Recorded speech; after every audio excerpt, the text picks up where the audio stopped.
3 Points of Articulation podcast. And welcome to the 3 Points of Articulation Bone Crunching Sessions. I'm your host, the Big Tasty Jamie Wills, and the main prerogative of this bone crunching session was to cover every aspect of the wrestling figure industry. And what better way to move on to than a shop? Craig Gibson for the Wresting Megastore UK. How are you? I'm not too bad. How are you doing, Jamie? Yeah, good. I specified before, we're going to try and put some sort of subtitles on the bottom for the accent, aren't we? I will try my very best to slow down because honestly, the accent, very thick Glaswegian here, so I will try my very best for you. You'd be all right. They can understand my Cornish accent, so I'm sure you'll be. Oh yeah, you'll be fine. The contrast between my southern accent and your Scottish accent is going to be fantastic. Oh, you're putting the audience through the ringer here tonight. Absolutely. Craig owns Wresting Megastore UK, one of my favourite shops to go to, mainly due to the BCA section. Craig, I think that's how we first started speaking, wasn't it? It was, wasn't it? Yeah. I think my main love of wrestling figures is the bone crunching figures, and I think yours is as well. And that's where the conversation started. So let's go back to your wrestling childhood. Where did it all start for you, Craig? Do you know, it's a really strange one. So I was never allowed wrestling figures as a kid. So as an early, do you know, I know, if my mum and dad are watching, London, Scott, if you're watching, remember this. Because my introduction to wrestling was that, so I grew up in Glasgow, and my next door neighbours, they had 2 young boys who used to always, on a nice sunny day, so like 4 times a year, would come out with their wrestling ring and loads of figures. But I never had any of this.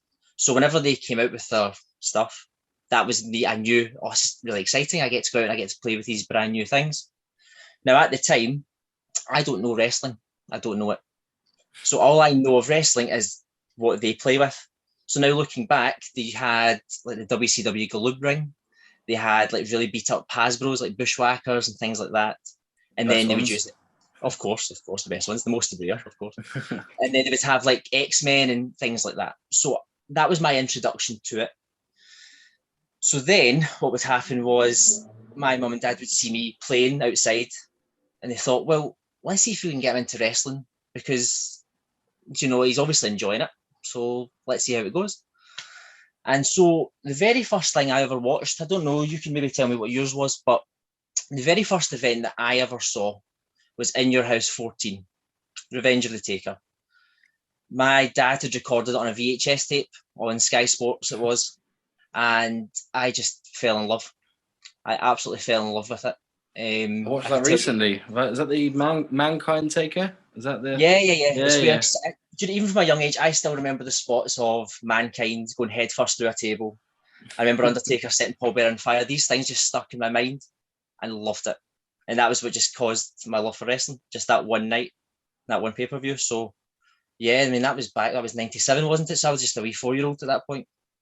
I think that's the most important thing about childhood, isn't it? Is the things that you remember. Also, I'm a tiny bit older than you, but not too much. I think I'm 3 years older than you. But when I was a kid, it was a very similar sort of thing. You sort of come across it, well, in my case, by accident, and then the figures carry that on, and then you can then reflect the figures into watching wrestling, and you then know who to like. And absolutely, yeah, you're right. For you, it was essentially an accident, wasn't it? You just come across it from your neighbours. Lovely. Yeah, and then what had happened then was that they then eventually moved house whilst I was still living there. So as they were moving, they gave me their old figures. That was what they did. So because I knew I was coming on here, I found an old photograph, right? I don't know if you can see, I was a very, very grainy screen, right? So I took this photograph just because I was so excited that I got my first ever figures. So it is literally essentially a Galoob ring with no ring ropes. It's just a steel cage. And there's 3 Bushwhackers and then a whole load of just nonsense in there. That is a relief, because the second you pulled that out, I thought that you snuck into their house and started taking pictures. I know from Glasgow, but come on, we better respect you. And I was remembering so excited, and that's just how it all started. And I remember having those 3 Bushwhackers, and I made them like the leaders. They were the leaders of my federation, because I had nobody else, so that was them, you know. The Bushwhacker Federation. What can you imagine? Imagine there'll be sheep sheared everywhere, wouldn't there? Because with the Galoob ring, So it was only recently when obviously Johnny from the podcast got a boxed glue ring that brought back the memories for me of. That. Yeah, he brought back the memories because I completely blacked out the fact that I had a glue ring as a child, but the little catapult on the side of it brings back the nostalgia for me. That's what it does, doesn't it? Always does. So this is around the 97 mark. Obviously, the Hasbro's by then are sort of coming towards the end of their tether, should we say? What's you then moving on to then? What figures? So 97, obviously this is when I'm starting to get into wrestling. And for anyone who doesn't know me, I am a big mark for 1997 WWF. That's my era. Everyone talks about the Attitude Era. Everyone talks about that kind of golden era, Hasbro era. But for me, it's 97. That's when wrestling was at its peak for me. Vincent Mann's voice on commentary. It's just got a nice bit of charm to it, isn't it? Yeah, I hated when he left commentary. It might be an unpopular opinion, but I hated it. I thought him and JR and Jerry the King Lawler all together, I thought it was just the perfect trio. It was the amount of times it says unbelievable though is I know when it was like Salvatore Sincere would do like a drop kick or something. Yeah. Like, oh, it's unbelievable. It's like, okay, Vince. It is believable, Vince. Yeah. So then, as 97 is going on, and then we're heading into the Attitude Era, I'm now starting to really get into wrestling. And what's weird is that, so at this point, I then moved house. So I was in Glasgow. I then moved to a small town called Paisley, just beside Glasgow.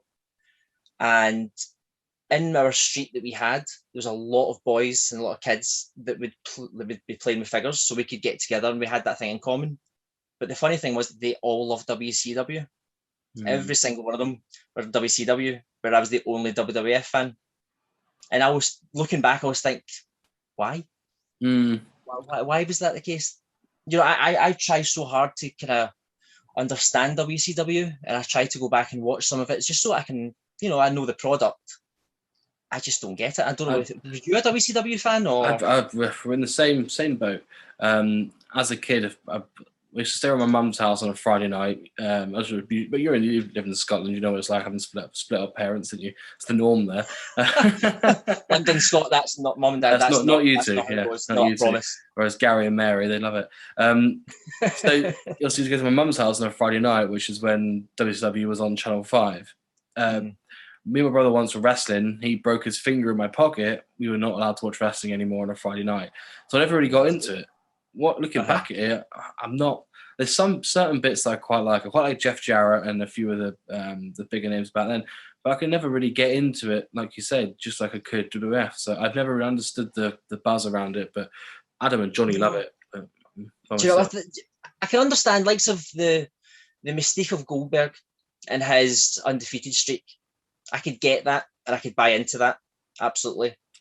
But the NWO, I just felt was just this mismatch of superstars, and it just, you know, it just got too big and it just got too much. And I don't know, I just didn't really follow it. I just could not follow what was going on with that. Even going back to this day, like going back now and watching it, I just don't get it. I think it was either, one of the guys made a point the other week that it's because our generation, which I'm classing you the same generation as me, even though you're a few years younger, but I'll take it. Because we're relatively brainwashed by WWE and their reflection back on the WCW Attitude Era and the Monday Night Wars, we look at it essentially through WWE tinted glasses, because we now know, we only see the bad side of things and the bad side of WCW. So I think that could be what it is, but we can't help that. We just like knowing watching what we watch. I think that could be one of the things with WCW is that we've never enjoyed it, so we've never been have that nostalgia, and we've only seen it rubbished by. Yeah, right. WWE. It's actually really weird though that you're saying that. So there's a YouTube channel, I don't know if you watch it, it's called Wrestling Bios. Oh, yeah. Really good YouTube channel that I've only just discovered it. And last night, actually, I was watching one that was their take on, I think it was the first episode of WCW Thunder. Right. And as you said, because we're almost like that kind of brainwashed, we've watched so much WWE, you watch the Monday Night War programming, they tell you Thunder was a flop, Thunder was dreadful, this, that, and the next thing.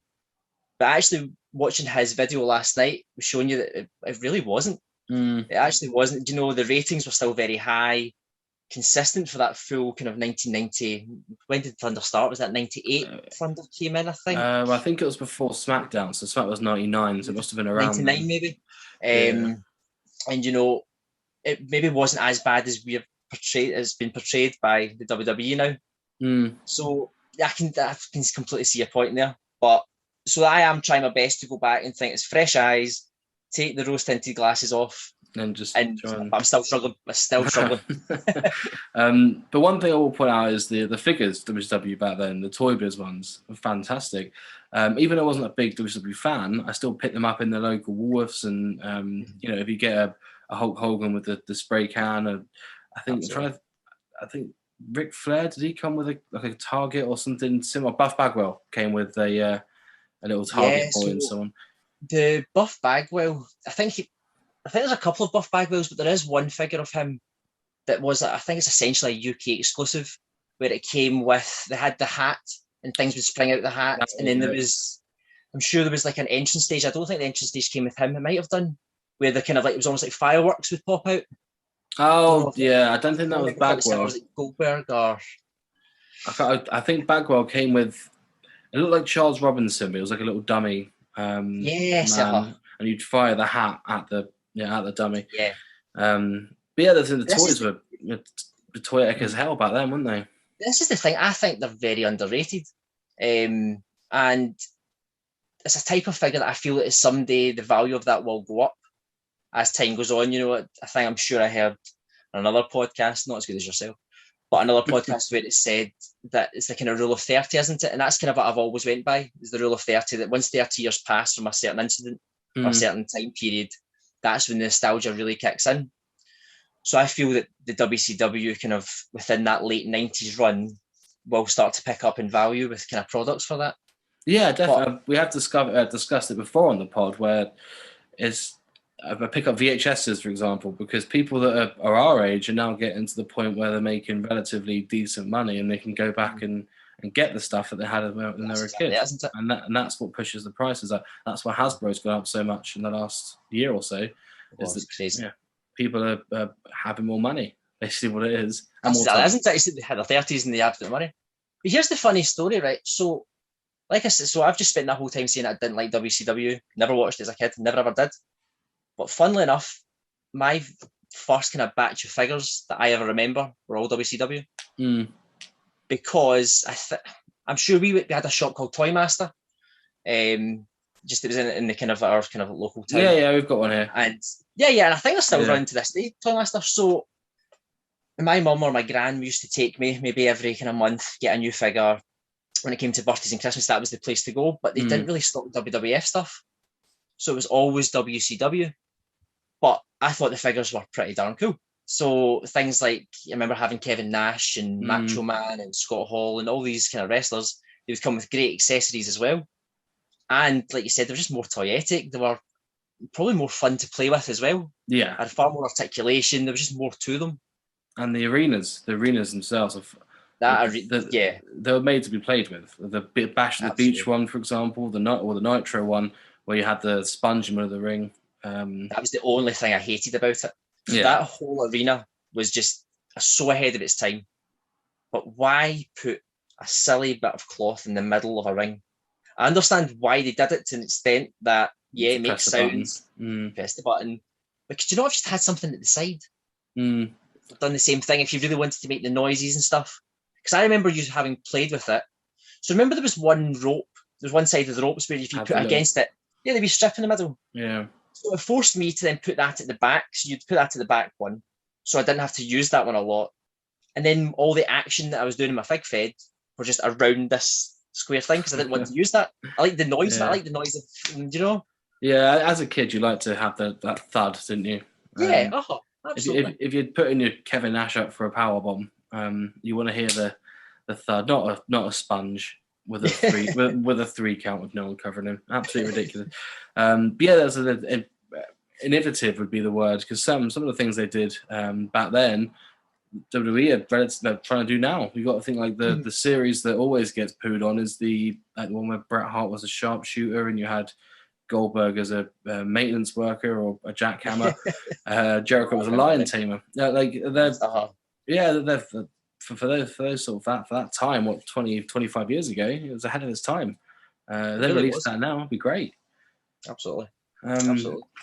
So yeah, so same boat for WCW come out, still hitting the shelves in Woolworths, I imagine. You're probably picking them up then. We get into the BCA sort of era now with the Titan Trons. Are you picking those up? Yeah, so Titantrons, that's when I kind of probably properly started picking up the WWF figures. Having said, I mean, I loved, like I said, 1997, which is BCA territory. But at that point, I really wasn't getting the figures. I didn't start getting figures until maybe late 98. It's quite a long time since actually starting to get into wrestling. So by the time I go to the figures, they don't have all the favourite ones that I like. They don't have WWF Bret Hart. They don't have Owen Hart, British Bulldog. They're not available anymore. So although that was gutting, it was quite good though that this new Attitude Era and this brand new kind of figure range was coming out at the time. And looking back, not the greatest figures in the world. Let's be honest, they're not. But I think at that time, because wrestling is so big, it's so popular, WWF are just going leaps and bounds above everyone else just now at that point. You couldn't help but just buy the figures. You couldn't help but play your favourite characters. I remember picking up. But then, do you remember the first series? And it would be like The Rock would come in this striped t-shirt. And then Stone Cold would come in his jeans and his t-shirt. A little cap. Can you not just give us just the normal wrestling ones? Because I couldn't use them. I always felt that I could not use them in wrestling. Yeah, you could maybe for an opening promo, but you couldn't use it. Not in a match. Yeah, I always think that. Certain things, like I see the Wise Guys pack now, the Titantron, and I think I never saw this as a kid. Never seen this. But if I did, I wouldn't have liked it. I wouldn't have got it. I would never have. No. It's like what you want. I like if you're ring ready, and if they're not ring ready, just a removable accessory. That's always a rule of mine. Get that ring ready out first, and then maybe down the line bring out a non-ring ready one. But really agree. I think the one that always put me off was a Billy Gunn BCA figure, which has exactly the same problem for me because the head is quite good. It's quite a Billy Gunn head, but it's got the white "Come Get Some" t-shirt and jeans. Yeah. Oh goodness. It took me about a week to find out what wrestler it was. Awful. I think I picked it up in a bundle once. Yeah, it's just not good at all. But why do they do it? I don't know why to save costs. I don't know. Well, I know you think maybe there'd be a better way of saving costs if that was the case. Do you know? Yeah, a better way of doing it. Just don't know. That was. Sorry, on you go. I was going to say, they didn't use that Billy Gunn head again, so they couldn't have been to save that much cost, could it? Because they switched the head up after that. I know. Yeah, ridiculous. So yeah, you obviously got the Titantrons, you've got the Titantron stage, which comes through once again a bit ahead of its time. I think they saw what WCW doing and thought they need to switch it up a little bit. You also get the very nostalgic Monster Ring as well, which I don't know if you got one of those at the moment, haven't you? I've seen yours. Yeah, exactly. So I had the Raw is War Monster Ring as a kid. I remember getting that for must have been my 6th or 7th birthday. I would have got that. But again, funnily enough, I got it with WCW figures. So that was fine. I could play with that. That's not a problem. And at the time, I didn't think too much about the size of it. I never really thought about it that much. It was a ring. I had everything I needed. I can still play everything. But it's not until you look back now and you think, that's just too big, isn't it? It doesn't make sense. It doesn't make sense to have that. It's huge. It's the same size as the current Elite Scale ring, is it? Similar? Probably, but I mean, a bit taller. That's the thing, it's taller. So, but you've got to admit, the first one that came out, the one that I've got now, I'm staring at it just now, the original Monster Ring that came out for the BCAs. Now, I can see where they were coming from a marketing point of view. It's this big, huge monster ring for kids. Everyone loves it. But for playability, you can't really play with it. Massive. You can do a 30-man battle royal and still have some room left. But I think as a kid, I had my Hasbros in that ring first. So I had all my Hasbros, and then I got the ring. But then I didn't get any BCA figures until we're talking 97. And this was 6 months after the ring. So I had my Hasbros in the Monster Ring, which... Right. Wow. I had to take the top rope off and have 2 ropes. Right. Oh God. Yeah, which was only way like you a could do a minis Rumble. match almost, isn't it? It was, yeah, sort of Like Max Mini and all that. Yeah. Yeah. I was gonna say Max Moon. That's not one, is it? Rumble 97. Yeah, so that was sort of in the same time frame as you get in yours, really, with the BCA side of things. So we're talking about the entrance stage, walking past in Woolworths and pressing the little try me button, which is always good. Play Stone Cold's music, which is so that brings you into your sort of teens. Are you still watching wrestling by this point? Are you still there? So prior to that, obviously in the 90s, a huge wrestling fan, and I am obsessed with it. When I was younger, there was only two things I cared about. It was wrestling and football, and that was all I was caring about. And I was very lucky to be able to go and see the wrestling in 1999.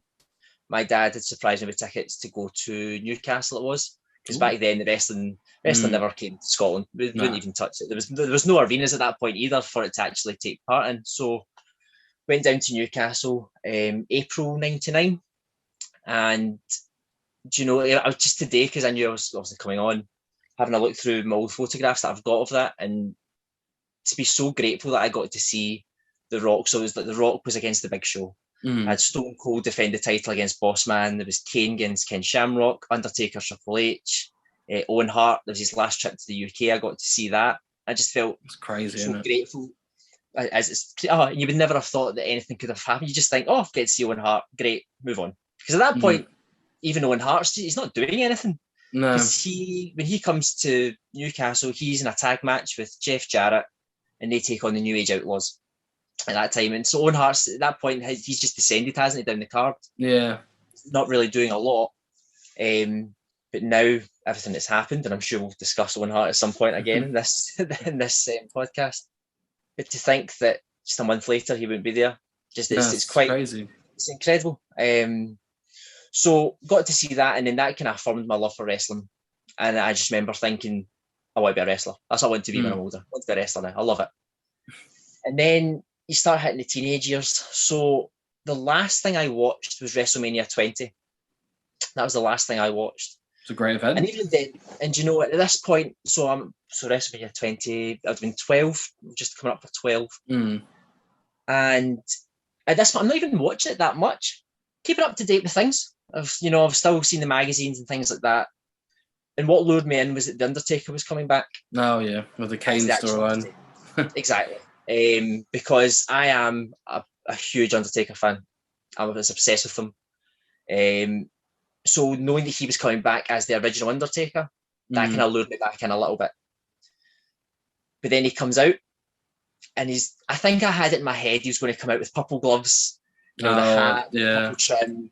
I know Paul Bearer was there, but I just assumed old Undertaker was back. Or even that kind of bat style when he comes out at 96 Survivor Series. Yeah. Something like that. And then he comes out and it's almost just, I don't know your thoughts on it, but it kind of felt like a watered down version of him. Yeah, I agree to a extent. Like I was 14 at the time, so I was in the same boat. You've had the Phenom Undertaker, then you get the Ministry Taker, American Badass, Big Evil, and you're like, right, here we go. We're going to reset now and go back to that proper old school. Put them in a body bag, sort of.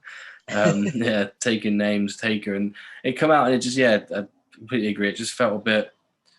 It was great to see him because we haven't seen him since the Survivor Series the year before, but it was just missing something, wasn't it? I don't know whether it was Paul Bearer was overacting or Taker was just not in that purple gloves Taker or something missing, but it just felt like a bit of a wet fart.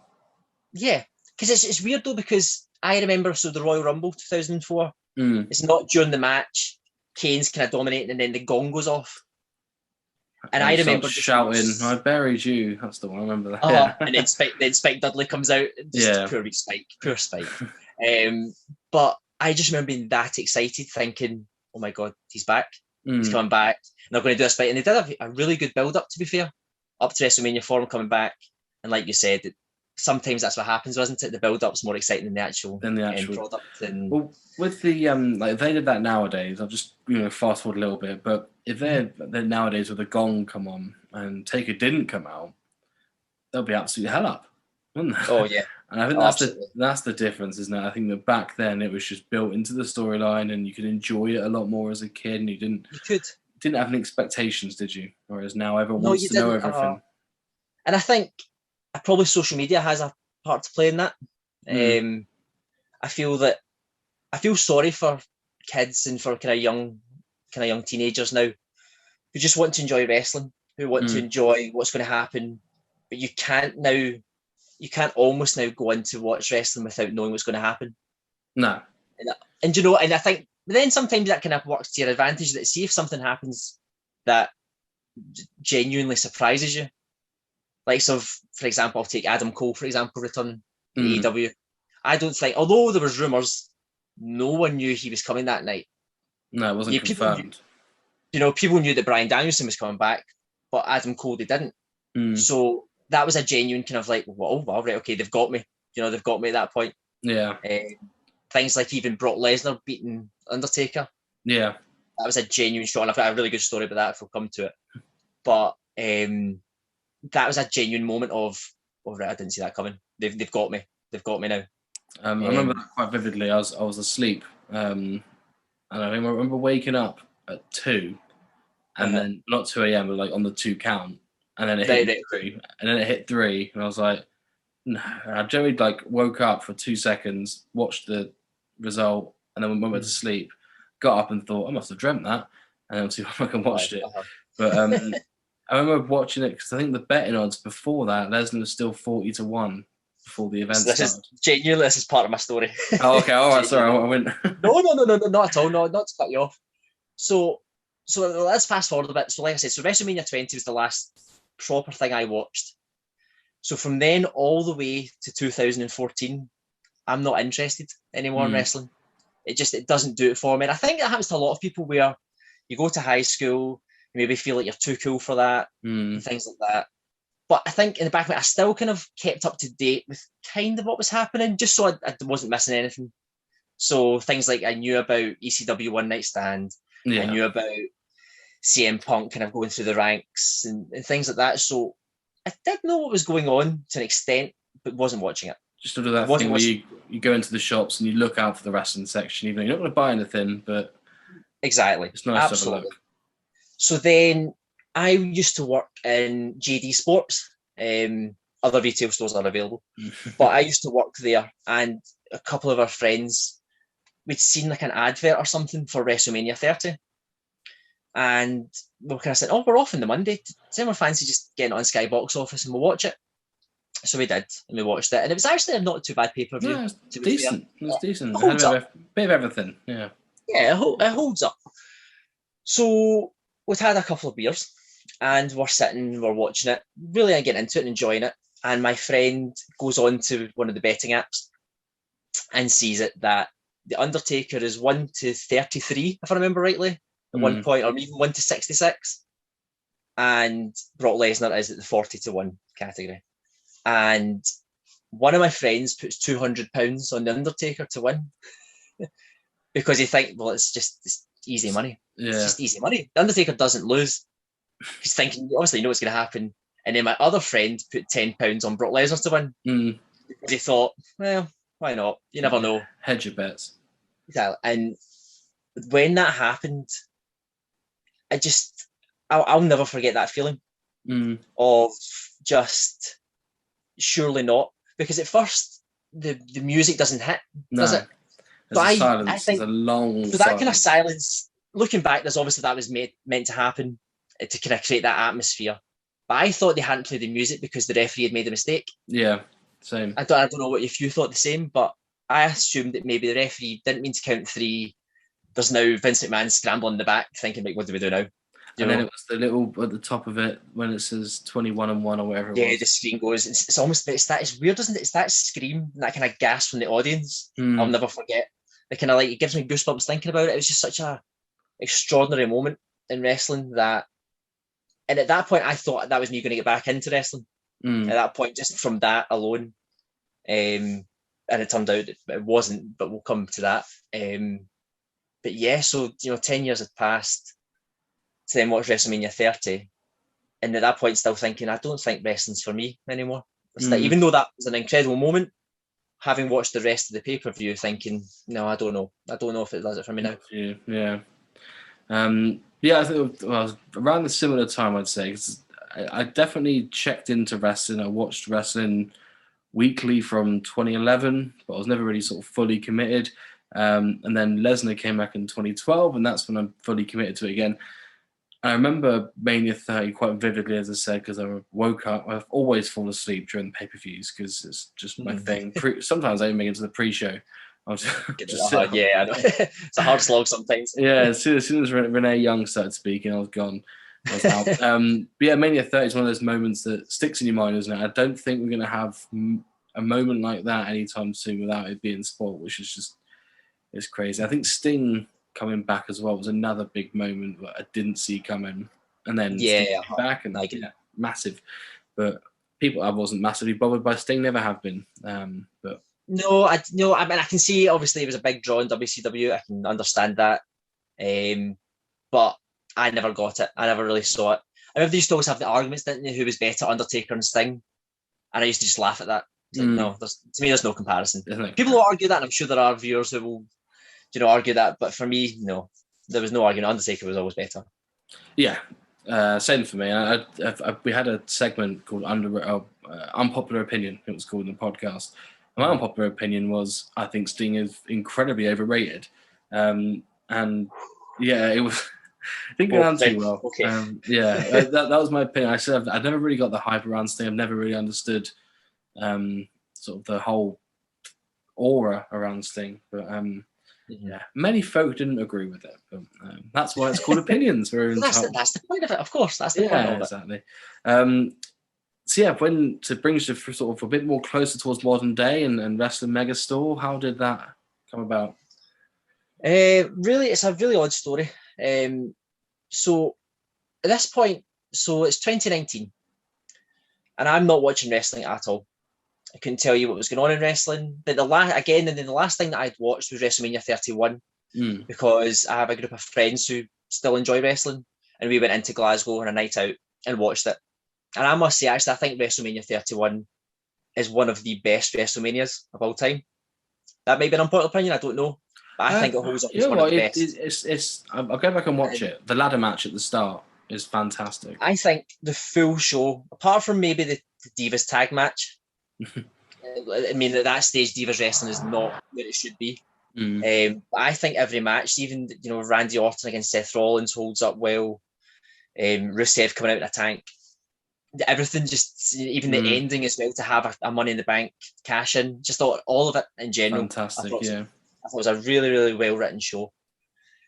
So that was the last thing I'd watched, and I hadn't seen anything else. And so in 2019, me and my partner Rachel, we go to Florida on holiday, away for a few weeks. And there was one day we're going around Walmart. Now, I don't know if you've ever been to America yourself. I very rarely leave Cornwall. No, but why would you? Would you leave Cornwall? Why would you? Yeah.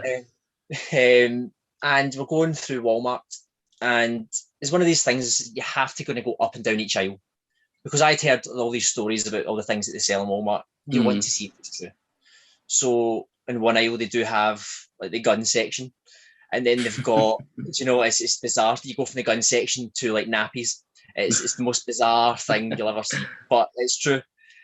So we're going up the aisles, and then one of the aisles was the action figure aisle. So we're just strolling up, and I remember thinking at the time, it's so bare in here. Like, there's just nothing on the shelves. There's nothing at all. And this is before I know anything about the whole distribution problems and things like that. I don't know this. And I noticed that there is a very small WWE section. And in that section, now that I know, was retros. So they had on the shelves, I think it was just Shawn Michaels and Kurt Angle at the time. Right. So Series 7 it would have been. And I remember looking at it, and I had like clearance stickers on it, and it said $4. So I was like, oh, right, okay. And didn't think anything of it at all. Because, I mean, again, I'm not interested in wrestling. I don't even know what retros are. I don't know what elites are. I don't know anything. And I mean, 100% honest here, I don't know any of this. Right. So we go back to our villa, and we're sitting by the pool, and I don't know why, and I still to this day have no idea why, but I had this idea to go and check eBay to see what. First of all, I googled what they were. So I typed in WWE small Shawn Michaels. That's what I googled because I didn't know what it were. Yeah, And then course, finally, yeah. and I finally found the picture on that. I then went to eBay and I noticed that on eBay they were going for, at that time, maybe only like £11-12, maybe even less than that at the time. But me thinking, right, so if that's $4 in America, wow, that's quite a bit of money, like difference between the US price and the UK price. Again, didn't think anything of it. And then a few days later, must have been Walmart again. The figures are still there, still on clearance. So I say to my partner, I was like, do you know what? I'm going to take a couple back with me. I'm going to take a couple back and just we'll see, you know, make a wee bit extra money. Treat yourself. Exactly. And you know, at this stage, buy a gun. Oh well, yeah. So, and at this stage, I'm about to become a primary teacher. That's the thing. So I have went to university. I've got my degree. I'm now about to start my career in teaching. So I thought I'll get a wee bit extra money before I get paid my first wage that I get. Maybe extra money. And so then throughout that trip, I then go buy more and just bring it back with me. And then in the last day of our trip, I was going through Twitter, I think it was, and someone that I used to work with had mentioned something about this week on Monday Night Raw, hailing from Tampa, Florida, is going to be a Raw reunion. So I seen the video and it said it's going to be Stone Cold, Hulk Hogan, Ric Flair, there's going to be $1 Million Man, there's going to be DX, there's going to be NWO. And I remember just sitting going, wow, I would love to see that, just to see them again. Because originally we were going to go to a baseball game, which my partner not thrilled about at all. So I then said, right, we don't need to go to baseball anymore, but we could go. Let's go and watch. But we're going to go and watch Monday Night Raw for 3 hours. And she agreed. So thankfully she did.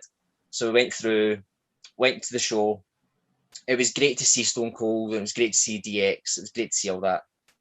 But I remember thinking at the time, the WWE product is just not good. It is not good. You know, I'm sitting there for 3 hours of Raw. There's the main event they put on before it. And I remember thinking the only highlight of this night was Stone Cold and seeing the run-ins of all the legends. And And I think to be fair, there's one moment, I don't know if you remember the episode, if you've seen the episode, where the Fiend, I think this is when the Fiend is just starting. I sort of have a very vague memory. Was it the one where Lesnar comes out or something similar? Lesnar's not there because I remember because we were in the arena and everyone's kind of trying to, because apparently there was going to be some surprises in the evening. And a lot of people around me were going, Lesnar's going to be there, The Rock was going to be there, Undertaker's coming back. None of them appeared. It was Hogan's birthday I was thinking of when Lesnar comes out. Yes, I've seen that now, going back. And so the Fiend comes out and he uses the mandible claw for the first time. And he uses it on Mick Foley. Yeah. I remember thinking, and I remember the audience and the crowd just really popping for that. And even I'm like, I'm assuming this guy's going to be really good. Because clearly, he's got the audience on his side already. Obviously, maybe it didn't turn out the way it should have. But I remember leaving the arena that night thinking, I just wish wrestling was like it was back in the 90s.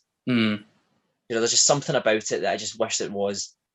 And then, so been to that, and we come home, and I'm starting teaching. And very quickly, I realised I hated teaching. I despised it. And it's nothing against the children.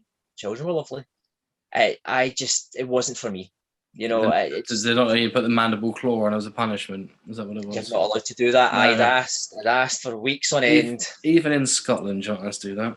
You think you would, you think just in the roughest part of Western Bartonshire I was, but no. So I realised it wasn't for me. But my plan was to just get through this year and then we'll see where life goes. So I think because I was hating my job that much, I was looking for something else. So I then remembered, well, I've got these retros, so I was putting them on eBay and they were selling. I thought, that's pretty good. I like this. And then all of a sudden, I'm just starting to get really nostalgic for all the old stuff. So then on eBay, I'm seeing Hasbro's and I'm seeing more retros. I'm realising there's retros prior to the ones I'd bought from series 1 through 6. So I'm just in this kind of phase where, I might just buy some more things and I'll see if I can sell them. And then try and sell more, and then Sell more, slippery slope. more. Yeah. And now it's turned into what's behind me. So, Yeah. do you know, it's such a strange thing that I've went from not knowing anything about wrestling at that time period, not knowing anything about the figures, to then like, right, I really want to do this. I know I want to do this now. So I start an Instagram page. I start up trying to, if you go through Wrestling Megastore's Instagram, the very kind of, the early kind of stuff is all Hasbro related and it's all retro related, because that's all I know at this point. It's all I know. And then at some point, I think I must have had in my head, well, you're going to have to do more than that, because Hasbro's aren't a thing anymore, haven't been for 20 years. So you need to have something else. And that's where it kind of built up from there. So all from that one Walmart trip in America kind of cascaded into what it is now. Fate, as that's exactly what it is. It's fate. Which is crazy, because I think with business nowadays, you don't have to know overly much about, you don't just know much about the product being the wrestling figures, but the actual product being wrestling itself, it's so massive. You don't need to know who's big, do you? All you need to know is which figures sell and which figures don't. That's it. Same as anything. And it's the same, I think, as well, that you don't need to have a degree in business to start up a business. You don't need that. My only experience was watching The Apprentice. Great program, maybe not incredible for getting your ideas for business, it is a TV show after all, but I have learned from day one on my own, so it's not as if, for yourself, if you wanted to start a business, you could. It's not as if you have to go through 5-6 years at university, do a master's, do all these courses. You don't need to do that at all. But the one thing you do need to have is a lot of hard work and a lot of dedication to it, is what I would say. Exactly, yeah. You got to. That's anything really in life. Yeah, you can't go in at half-assed, can you? No, you can't. Half-cocked, as they say in some places. So yeah, obviously you have AEW figures behind you. It's only right we talk about AEW. Okay. We had, first of all, let's start off with the good news we had earlier this week, which of the Owen Hart reveal to AEW, which is, it's incredible, isn't it?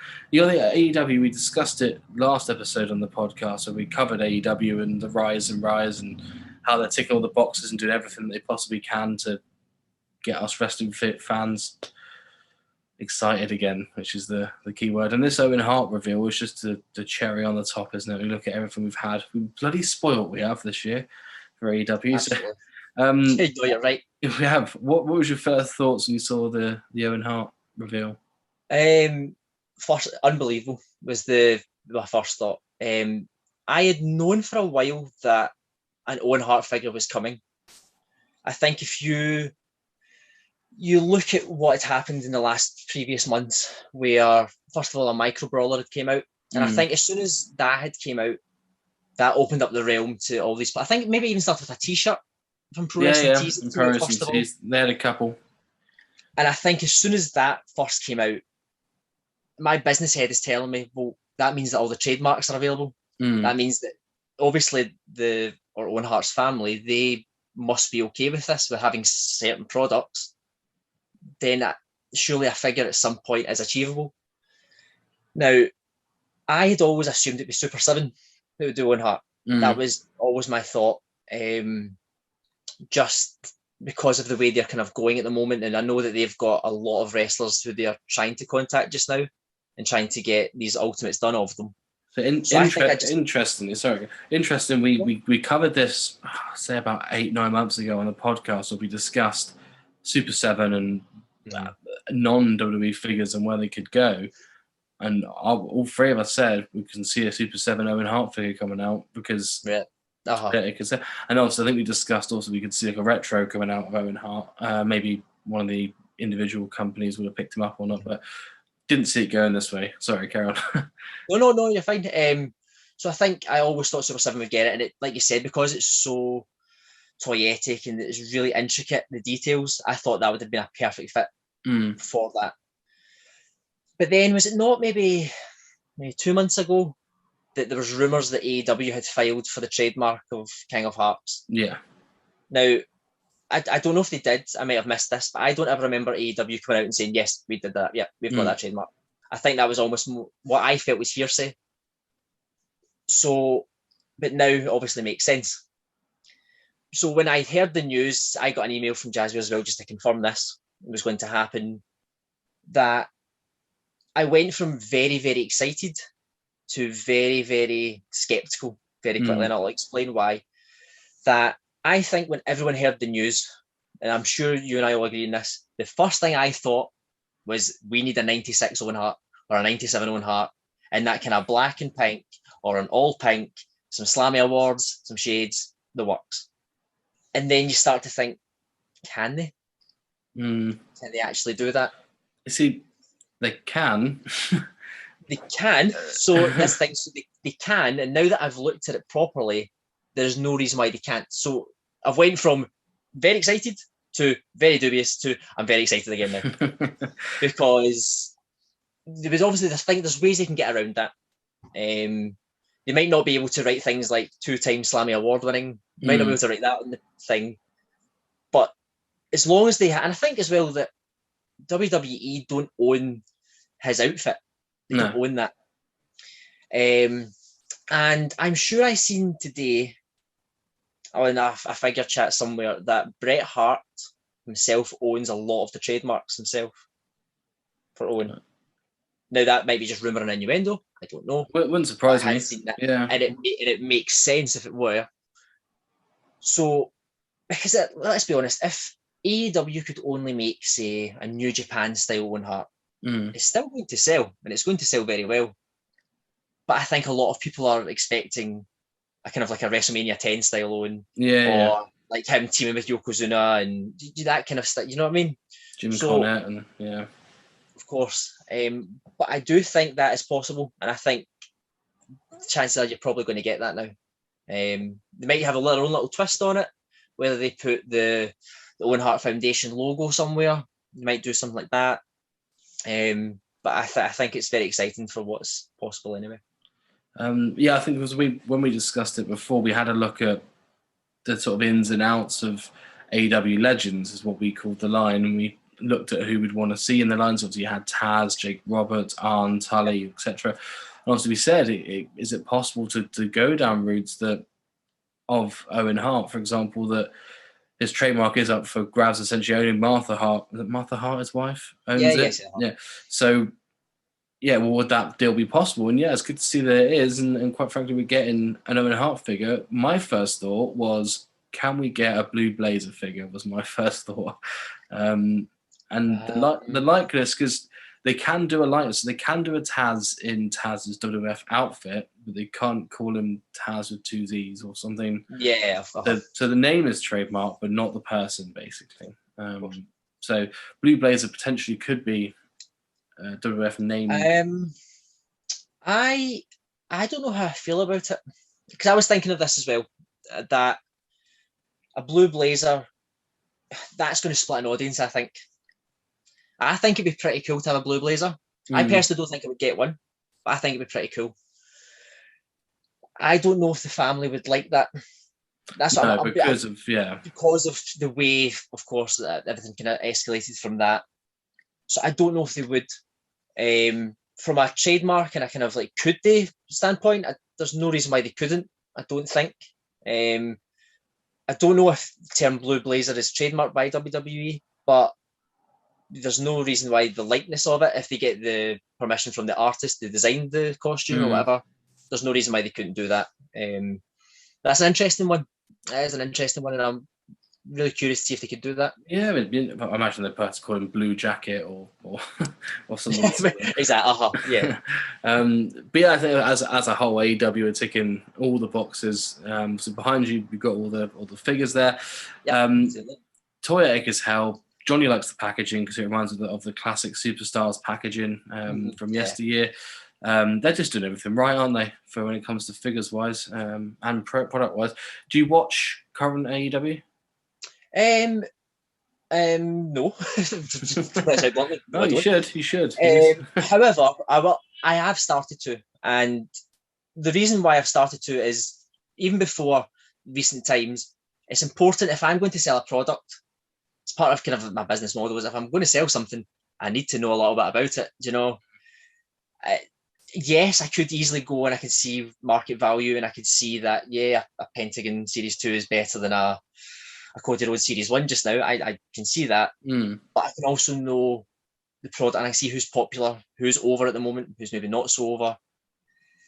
But I'm very impressed with AEW. I'm very impressed with the whole kind of running of their shows, their storylines, even the things like Jericho and MJF that I've noticed. They've had a storyline that's been built for basically a year. And it's at no point, from what I can see, has it been stale. They're able to incorporate new things, really unique aspects to a storyline that then culminates into their big payoff is what they did. Something that WWE and WWF did amazingly back in the day, but maybe not so much now. My only concern for AEW is that I don't know if you agree with me. When I watch AEW, I just see WCW.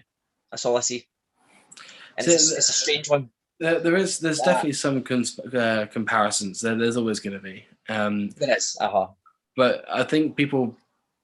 It reminds you of a bit of early WCW, which is obviously when all the big guns come over.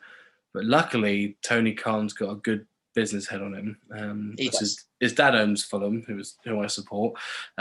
So yeah, what a shame. Yeah, what a shame.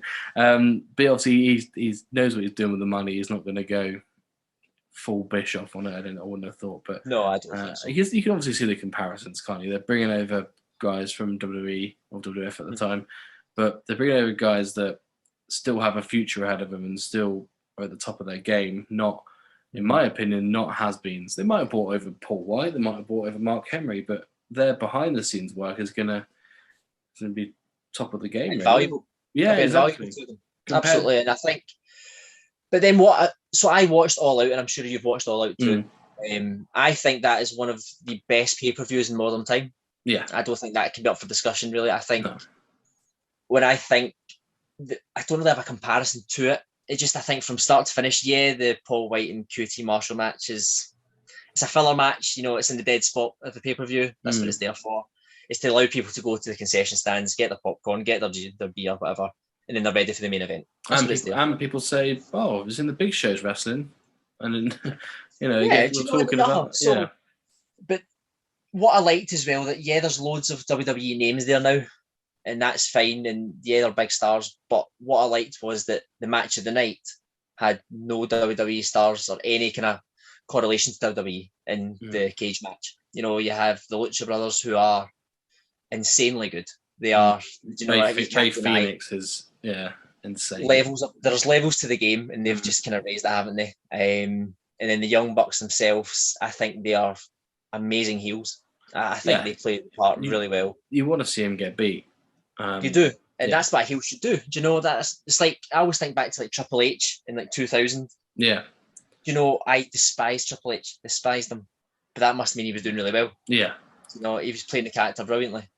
Whereas if you look at nowadays, majority of the bad guys, revert back to Kevin Owens in 2016, 2017, where he was over as a bad guy and people cheered him.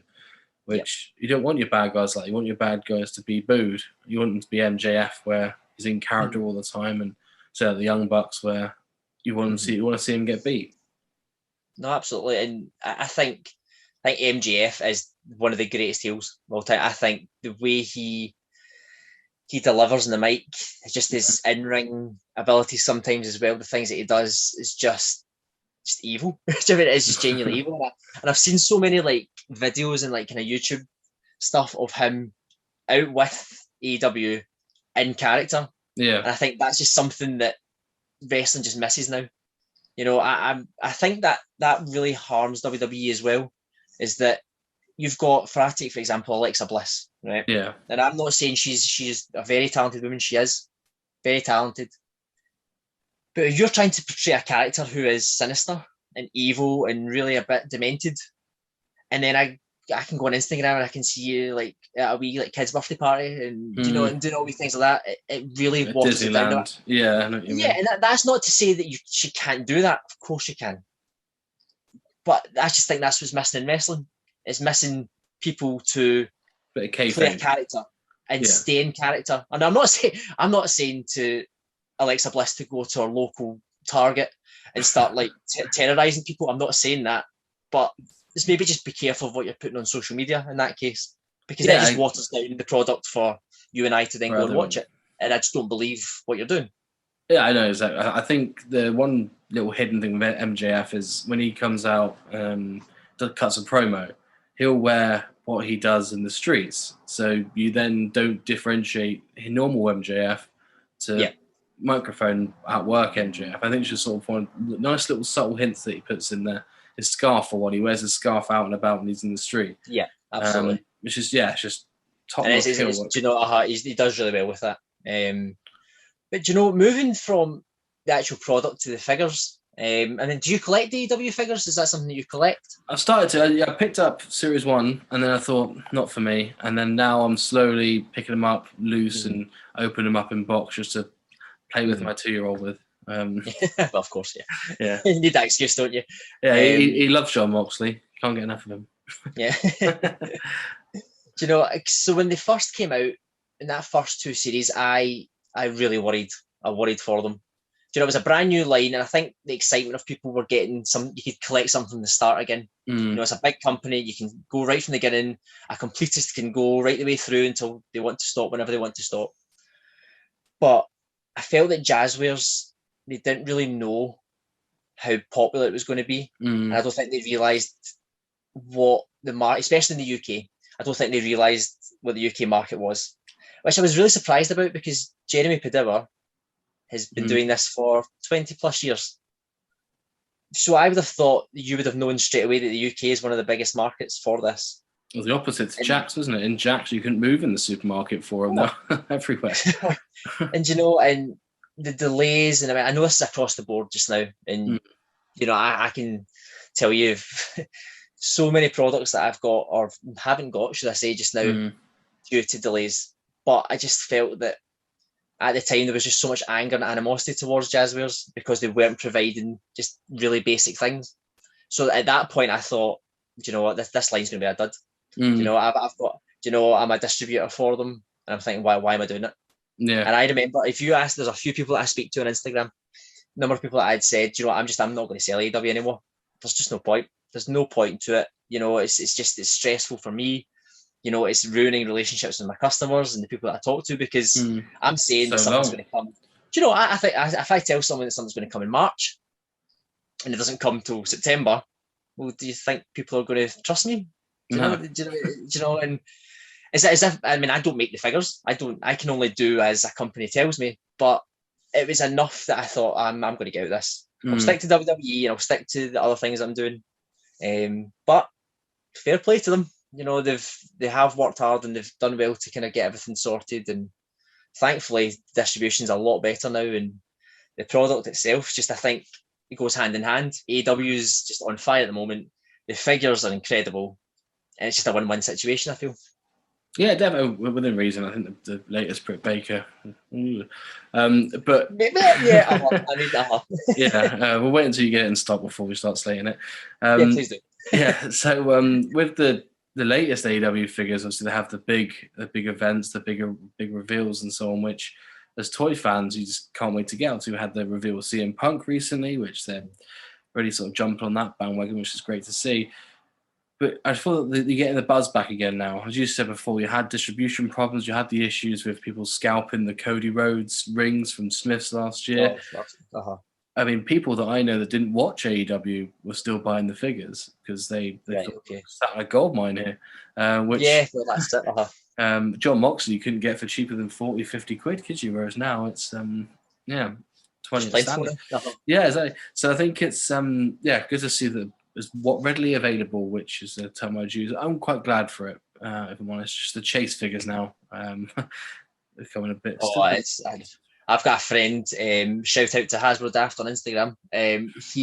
Was that Drew? Is it Drew? Oh, Drew. Oh, he's a nightmare of a boy. He's after all the chases just now, and I don't envy him. I do not envy him at all, because some of the prices that I've seen just now are. And I don't know if you agree with me in this, that, I mean, I've seen chases at the moment, both in the UK and the US, climbing between that kind of £500 and £1,000 mark. And I think this is a figure that's just out. Now I know it's very low in demand, low in supply. But if you think a 1, 2, 3 kid Hasbro mock goes for about £1,000, and you think how rare that is, the fact that it's 30 years old, not really readily available, to a figure that is out right now. Yeah. Exact same price. I mean, I just think instant price of 1,000, which is crazy. It's just and I mean, no matter how big if I were to ever to get into figure collecting, I just don't think I could ever justify paying that in general. Never mind a figure that has only just came out as well. I just find that bizarre. I don't know your thoughts on that, but I find that just... I think it's the sort of thing that's not valuable because there's a market for it. It's valuable because they're telling you it's valuable for the sake of it being valuable. If you look at Jack's Ruthless Aggression, they had one of 3,000 William Regal. I've once seen 6 of them in a Forbidden Planet in Cardiff on the shelf. That is 6 of 3,000 figures, and they're all listed for about £8 each, I think, in their box still. Is that going to be AEW in a few years' time? That's what you've got to think. Like, they're quite... I know at least 15 people that have the Chase Cody, which they picked up from Midco Toys. And that's already on eBay going down. So we've got to think there's going to be some pop up somewhere. The value of these is going to be nowhere near £1,000 in a few years' time. You've got to remember as well that also comes down to the kind of ratio of supply and demand. Is that if all of a sudden, and I'm going to use the new gen Ultimate Ring as well in this, I'll discuss that in a second. But if you have so many figures, right? So a really high end figure or really sought after figure, and if it's everywhere, and I mean everywhere. So for example, right, let's bring in other of my competitors here, right? Let's do this, right? Let's break kayfabe a little, right? So I'm not going to name names, but say if I sell AEW, right, and then competitor A sells AEW, and then competitor B does it, and C, and D, and E, and F, and G, and H. So all of a sudden, we've just all harmed our own self because we're all doing the exact same thing. And you've now watered down what you could have done because everyone's doing the same thing. So like you're saying, if that Cody Rhodes, that was obviously quite highly sought after, everyone was like, oh, I need it. So what if everyone bought it then to put on eBay? Well, it's not sought after anymore because, well, I can just jump on eBay. It's there. That's exactly what happened with it. That's what happens. Yeah. And I think this Ultimate Ring is going to do the same thing to an extent. So I think that everyone's going to buy it and everyone's bought it. I've bought it and I know that a lot of others have, and I've bought a few for myself to keep for a while because I think that as soon as these arrive, whenever it's going to be, I think it's August next year they're meant to land.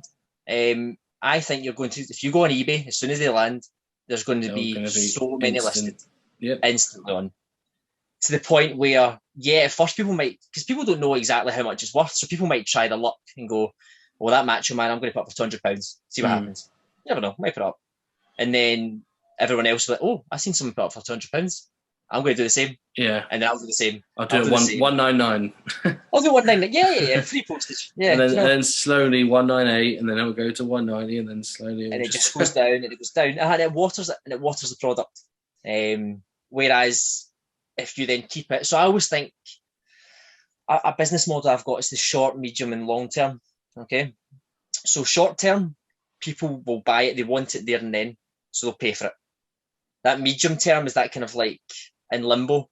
There's no real value anymore. People have got it if they want it. There's not a value. But then way down the line, people who missed out or people who are only just coming into collecting will be like, oh, I've never seen that before. How much is it? Oh, there's only like 3 available. All right, okay, it's that much. Do you know? What I'll use an example for that one, Craig, so is The Fiend Elite 77. Oh, that's a perfect example. Yeah. Perfect example. So before it came out, it was the first thing that everyone started doing pre-orders for. It started the pre-order bug, and then everyone was like, we've got to get this figure. And then before you know it, everyone had this figure. Everyone had it. I think a lot of places have relatively sold out or were running short of stock. They got more stock in. Yeah. Everyone had the figure, but then everyone still had the stock. So the medium term, bit of a lull. You see it now. It's went down to 10, 12 quid. And then now you're starting to see that it's not in the shops anymore. It's out of the B&Ms. It's out of the retails. Yep. Just starting to creep up a little bit again now. So I think that's another example, which, as you said then, in the long term, it's going to, maybe not by massive amounts, but it will have a little slow increase. Well, this is the thing. So you can't really see, but this side here, I've got my Elite cases. This is where all my Elites are kept. And down the bottom, I've got sealed cases. So what I do, maybe I shouldn't be giving away this secret, is that if I think a figure long term will be quite sought after, I'll take a chance on it and I'll keep one sealed case of it. Right. Because you never know. You just don't know. So for example, I've only just started this recently. So for example, I've got a Fiend, Elite 77. I've got a sealed case of it down here. Right. I've got a sealed case of Jerry Lawler, Elite 82 down here. I've got a sealed case of this year's WrestleMania Elites, which, again, so like you're saying, B&M, maybe I shouldn't be naming these people, don't shop in B&M, but these kind of places, obviously, do you know what I mean, the big kind of big chains, just we're turning these out now, turning them out, and they're easy to get a hold of, but at some point, they could be quite sought after, do you know? Yeah. Do you know, and that's what happens. So sometimes it's best, I always think it's an idea, if you have a wee bit of money, if you have a business, why not keep a little bit of stock sealed? If you can afford to do it, or if you don't mind having it in your stock room or whatever, keep it, because you never know what could happen down the line. And I always use the same thing. Can you imagine just now if I had started this business 30 years ago and I had a sealed case of BCA Series 1 sitting here? Crazy. Or if I had, do you know, these kind of things, like at the time, you don't, as businesses, you just think, well, I'm selling it just now, let's get the product out, you know. Make a quick buck, yeah. Whereas if you had a lovely little minty razor and I won't mention razor because I sent you that video of me opening one, which I was fuming. I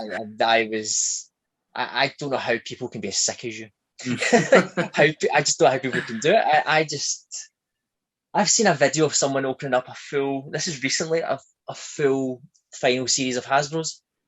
And I'm like, you monster. You Crazy. Absolute monster. People just want to see the world burn. That's the problem. we do, should we say. But yeah, I think I completely agree. If you got invested in, even as recent as 4 years ago when you had the Then Now Forever series with Typhoon, Earthquake. Perfect example again, yeah. If you had those still sealed, you know, you're looking at 100, 160, 170 quid at the moment for those two sealed. Same with Legion of Doom. When those come out, absolutely crazy. But it's the sort of thing where flashbacks go up in value as well as certain figures do. So, and I always find it quite amazing as well what figures actually go up in value. I always think sometimes there's just no real rhyme or reason to it; they just do. I think a lot of the times it's maybe down to the name of the wrestler. Like I always think now, perfect example is trading cards. Yeah. Do you know that trading cards have started to? I mean, in the US they are booming. The UK, you're starting to see they're starting to grow again. But realistically, people are only after the big names. They're the ones that become valuable. Your Hulk Hogan's, your Ultimate Warriors, your Macho Mans. Realistically, I've even if it's meant a Virgil card or a Skinner card, maybe isn't going to do it. But it's all down to the name, isn't it? That, you know, and like, I mean, I've got a sealed case. I'm just looking down here. I've got a sealed case of Bobby Fish Elites. Realistically, unless he becomes the most incredible superstar in either WWE or AEW, that's never really going to climb, because realistically nobody really cares about Bobby Fish in the scale of Undertaker and Triple H. I think he's like 40 now, isn't he, Bobby Fish? So I think he has to go to Ring of Honor if he did do that. He could be the greatest star there. You never know. You never know. Hopefully, it's not a fish out of water. Well, a Bobby Fish out of water. There we go. So with that brings us on to the actual shop itself. As I said at the start, we looked at the different toy lines. What's the thought process behind covering your Hasbro's, covering your BCAs, covering the Titantrons, the literally everything that you could possibly think of you sell? Honestly, I don't know. Is it that you can't say no? Is that what it is? No, I can definitely say no. There's a lot of things, you know. I do this kind of buy, sell, and trade thing. but I do have to say no quite a lot. Yeah, imagine. Because mainly the people who want to sell stuff, it's usually ruthless aggression stuff who want to sell. That's the thing that Which, people try to sell. as we know, Which as I said before about the Regal, that's there's what. no, Yeah, at the moment anyway, at some point, yeah, there could be. Do you know, at some point they could become valuable. You just never know. But just now, no. I think I've always just wanted to be different. My mum always says that to me. Whenever I was younger or even growing up, I just always wanted to be that. I hated being just someone else in a crowd. I always had to do something different. So when I was at school, all my friends did PE, whereas I did German.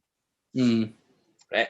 So I just wanted to have that something different about me. I wanted to, and when it came to having a wrestling figure store, first I had to see, well, when I started, right, who else is out there? What other stores are out there? What are they doing? Right. How can I be in any way, shape, or form different to them? I need to be able to stand. You could have put it in German. I could have put it in German, and do you know what? I have a lot of German customers, so herzlich willkommen to you. Yeah. But I just always thought that I wanted at least a part of my childhood in the business as well. That was another big thought I wanted, that every day that if I'm doing this, I can see the figures of my childhood and think, right, this is where it's led to now. You know, I had my memories as a kid, and because of that, I actually own my own business. So that played a big part. But in general, when you're looking around, and I mean, I think there's some great stores out there who are doing loads of different things and are being trying to be unique in their own ways. But for me, I just thought, well, who else is selling BCAs? Who else is putting a focus on loose figures and loose accessories? Who else is getting everything else that's maybe more vintage? But at the same time, understanding that obviously the current product, everyone likes new stuff. So obviously that's going to be a big seller too. Yeah. But as time goes on, you start to even, I mean, I make loads of mistakes when I do this, when it comes to products, things that I think, oh, that's going to do really well. And it just doesn't. That's life, and you learn from that. And you kind of, after a while, you start to realize what does sell, what doesn't sell, where, and also kind of where's my business going. So, for example, do I think that basics are going to be a big part of my business going forward? Realistically, no, they're not. Do you know? And yeah, they're great for kids, and there are some really good basics. I think basic 121 cane, that's probably the best one there's been in a long time for me. That and the Mysterio from the SummerSlam set are fantastic. Oh, that is, you're surely joking. The Mysterio is toyetic as anything. If you're a 5-year-old, if you're 5 years old and you see an all silver figure, you're gonna want that. Oh, a 5-year-old, yes. Yeah, I'm thinking as a 5-year-old, the people who collect the basics. I'll accept that from a child's point. Me as a child. You as a child, if that's what you want to be, but it's not the weekend. No, of course. But I think basics. I've got to think basics are not going to be a big thing going forward. So I'll think, right, I'll get rid of basics, and then what do I think is going to do well going forward? Well, maybe Ultimate Editions are going to do well, and then at that point you've got to think, right, well, who else is doing Ultimate Editions? And then you look around and you see A, B, and C are doing it. Right, so can I think of a different way of doing it?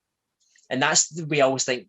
That's how my business is going to run. Is that I'm trying to be as much ahead of the game, and then allow other people to catch up.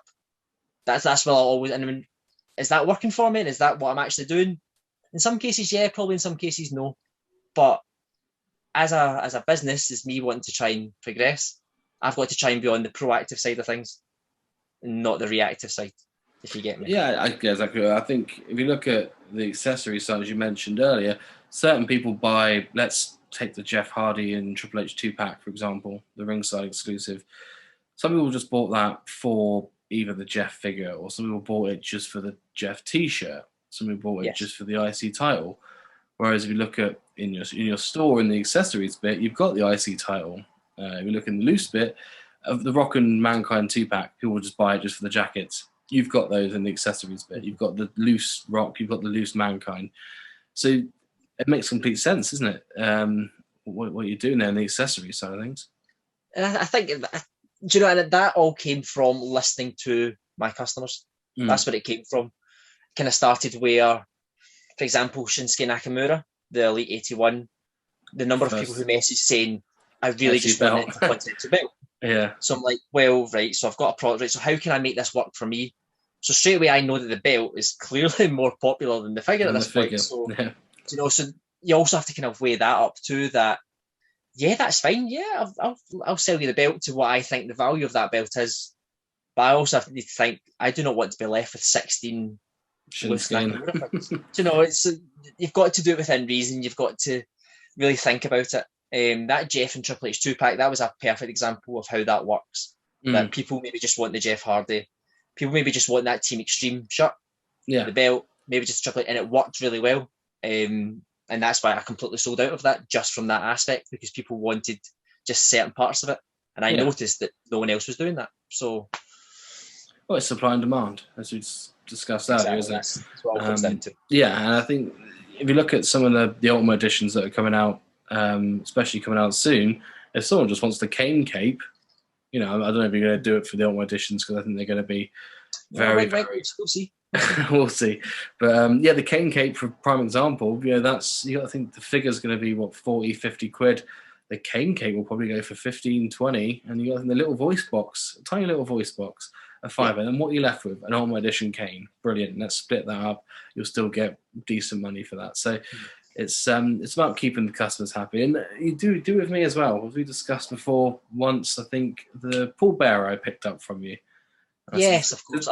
Does it come with the urn? You said, no, but look in the accessories. And there it was, all shiny and gold. Was the accessory. I didn't realise that section existed. Nice little add-ons.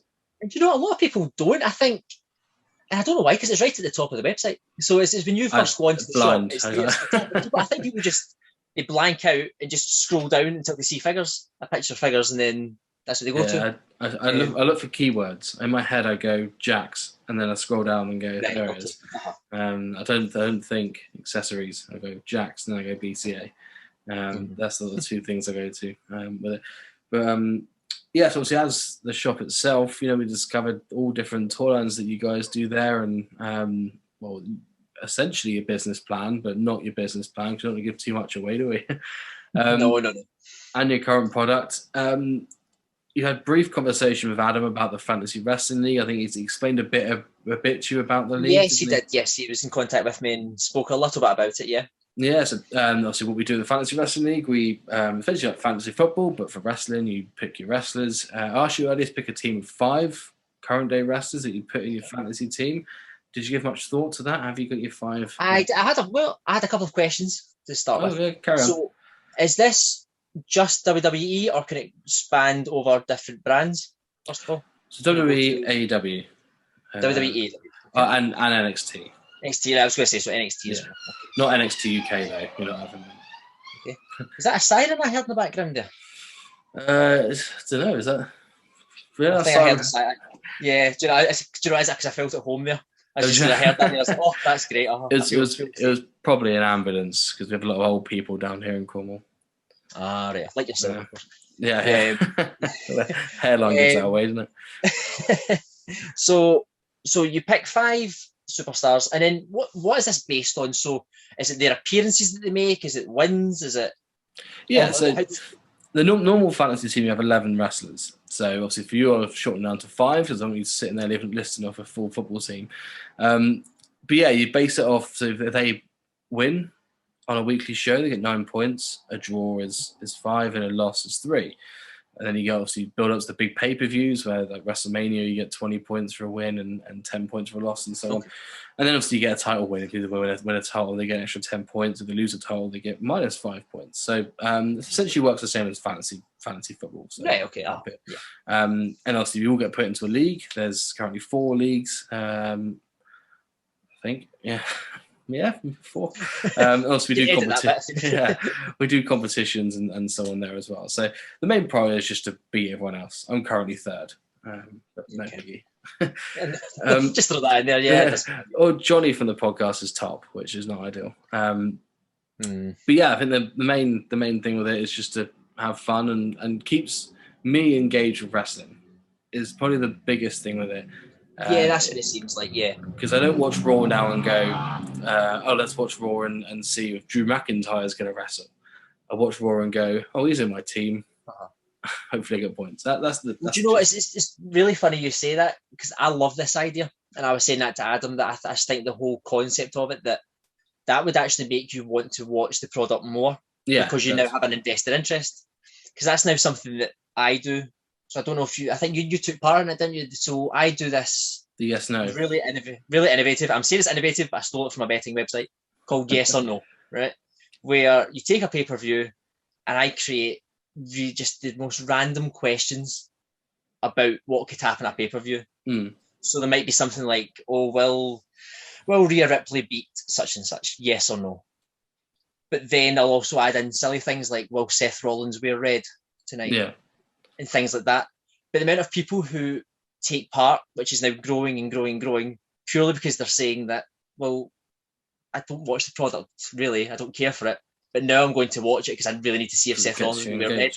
Yeah. You know, and it's such a great way of bringing people together. So when Adam had spoke about this initially, I thought that's right up my street, because that's the kind of thing I'm trying to do as well. So we do a very similar thing. We have monthly competitions as well. So similar in the sense of we have like different, like, for example, the Extreme Rules one or when this goes out will be last weekend. But we've got one that's called Simple Rules that I've done, where it's a complete opposite. So all you do is you just list all your favorite weapon, or all the weapons that you think will be used throughout the show, and all the wrestlers that you think will win. If you list one that doesn't get used or a wrestler doesn't win, you get 0 points. The person with the most points wins, basically. Right. Okay. Stuff like that. And I had the WrestleMania lucky number, or magic number, I think I called it, where I'd say how many people will be in attendance, how many times will Sheamus hit a brogue kick, and then at the end you add them all together and you get your magic number, and the closest person to the real number. So there's stuff like that. It's just every month you've got to switch it up, like AEW Double or Nothing. I think Johnny you have your points, then you have a chance to double your points or get nothing if you get this question wrong. Stuff like that. Right. Okay. So like it's similar to what you're doing with a business. You've got to keep adapting to keep things fresh, to keep people interested and engaged. I mean, that's the absolutely. And anything that helps people continue watching wrestling, gets people into wrestling, anything like that can only be a positive, I think. Yeah, especially if you have something to sell. Yeah. Right, so you're 5. Who have you gone for your 5? Okay, so I thought we'll start off with, since I'm a Glasgow boy, I felt we had to start with Drew McIntyre. The reason for that is, but obviously, he's a big football fan, supports the same team as I do, so I have that common interest. But I also think that he's obviously very well liked within the WWE. He's very well liked, and whatever he's doing backstage is working for him, because I think Vince has a lot of trust in him and I think the problem with Drew is that when he won the title and he won Royal Rumble, he was completely over. Everyone was loving it. But then they just give him the most ridiculous, cheesy, corny promos, really kind of poor storytelling, that after a while, people are just going to turn on that. No one is interested. Except for the Goldberg one, when Goldberg come back. I enjoyed that. I did. And he said to me, "Because fighting you be like fighting my dad, mate." I thought that was quite funny. But I think that he will probably be the champion again at some point. Yeah. I think they're doing the right thing just now, taking him away from the picture, keeping it as fresh as they can, and then at some point he will then come back into it. So, and I had to pick him. So I have to pick Drew. Sticking with that, I'm going to go Nikki Cross. Oh, I thought you were going to go Dewdrop. That's a relief. No, I think, again, for the exact same reasons, we'll keep it nice and local. She was brought up maybe like 3 miles down the road from us, so I feel like I know her. I think we're best friends. But I think she's also very well liked in the WWE. I think you can see she's just won Money in the Bank.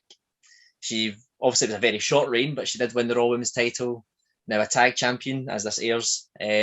So I think there's quite big things going to come for her. I think she's going to be a big player in the women's division. So I feel I have to. She gives it her all.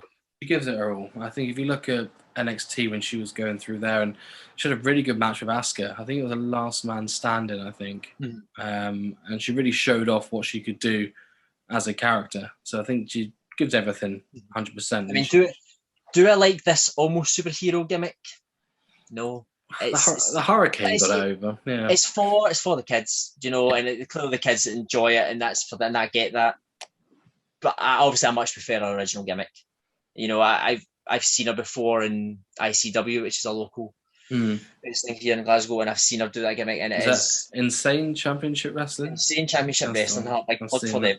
And it's a really good. If anyone's in Glasgow, definitely check that out because it's a you've got likes of Drew McIntyre have came through there as well, and I think we've got someone from the fantasy wrestling that's in ICW. Umar Muhammad, I think he's called. Oh, right, okay. He is called. So he's, I'm pretty sure he's in ICW because that's on the network now, isn't it? Yeah, so they put everything on there now.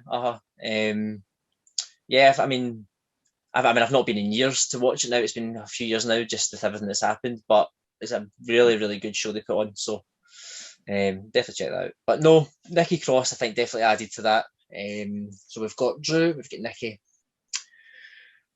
And then I was like, who else do I pick? So I feel like I had to go AEW route. Now, if I pick a tag team, that's two people, isn't it? That's two people in the tag team. So I have got a big love just now for the Lucha Brothers. There's something about those characters that I'm just obsessed with. That I could watch their matches all day. I like just their work, just everything about them. It's just so what I look for in wrestling, if you get me. Yeah, it's when I think Penta was injured, or Penta was in Mexico or something. It was about a year ago anyway. And Ray Phoenix was just wrestling on Dark, and it was before Pat came back. And he really got to see Ray Phoenix as a singles guy. Absolutely incredible, some of the stuff that he can do. And then you bring Penta back into the fold, and there's a tag team that look fantastic. And then you bring Pac in, and it's just, what more could you want from I said three-way then, but you know what I mean. Yeah, no, I'm sure it's great. I'm sure it's great. There's not a death triangle for nothing. Yeah. Wait, hold on. But yeah, I think as a three, the good bit of versatility in there, and the Lucha Brothers are just top level. No, I think so. I think you can argue that they're probably the best tag team around just now. I'm sure that's up for debate. There are some great tag teams, but for me, they pip it. Everything about them is just incredible to watch. And it helps as well that someone like Penta is just so toyetic as well. Yeah. So you know that when a figure, although fun enough, very small chatting to figures again, his upcoming one, I'm just about to receive it, so I don't want to bury it. That's not what I'm here to do. But I think of all the things that you could have of him, all the gear, surely just a plain black with a little bit of gold is not necessarily showing off what he could be. Especially when you've got like this Joker outfit. The Joker outfit. That's going to come at some point. It's going to come. But yeah, I was a wee bit disappointed with his upcoming one. Just in comparison to what it could have been. All I can think is the Series 2, obviously the one just over your shoulder there. That one's not a direct tag team with Ray Phoenix. I didn't see that as. See them as two singles. So I think they had to use an outfit where they could tie in both Phoenix and Penta as a team. Yeah. I completely understand the logic behind it. Great. I think if you're looking toyetic-wise, that Joker one, or the St. Patrick's Day one that he wore. Yeah, of course. I think he had a match with Cody, I think, back then. It was all in green. I think he even wore a little hat as well. Would have been delightful as a figure. But even, do you know what? Even these all-out gear as well. I think that's something that they make that, which I assume because it was such a big event, they'll make that. So. Yeah. Well, I think they're doing all the Amazon exclusive tag team champions. So obviously you've got the Scorpio Sky and the Kazarian. Yes, that's correct, yeah. And then you got the other Omega and whatever and FTR. So obviously they'll probably get one down the line in that outfit, you'd imagine. Or, fingers crossed, I'm going to go ahead and hopefully I'm not going to jinx it, but imagine a cage playset with the four of them. I don't see why they wouldn't do that. No, I think the shoes with the spikes, shoes with the spikes on it. No. Obviously, it couldn't be a Nike shoe. Of course, we need to somehow just get rid of that. But, but you wonder at some point maybe AEW would. We're going off on a tangent here, sorry. But you wonder at some point if they would go down the route of what Mattel did with that kind of crowdfunding. I assume that Jeremy's probably thinking that just now, that this evidently it's worked. I mean, we can see where their pitfalls were. We can see where they've got success from it. I think something like a cage like that might could be. Yeah, well, we covered before All Out. We said about the crowdfunding element and Yes, I remember how it was massive for the industry and how other people can now take these risks as they've seen the Mattel one sort of work. No reason why you couldn't. Or I think I said the full stage, the Dynamite stage, but the cage match would be even better, wouldn't it? All Out and it would be and do you know that'd be a big seller as well. Do you know? I think it'd be huge. Plus, you're playing on an incredible moment in their company, so straight away, not only is it toyetic, not only has it got great value, you now have that kind of nostalgia feeling as well already coming for you. So yeah. And you've also got the ring that Daniel Bryan and Adam Cole debuted in. So perfect, exactly. Do you know what? Yeah, it's a win-win there, isn't it?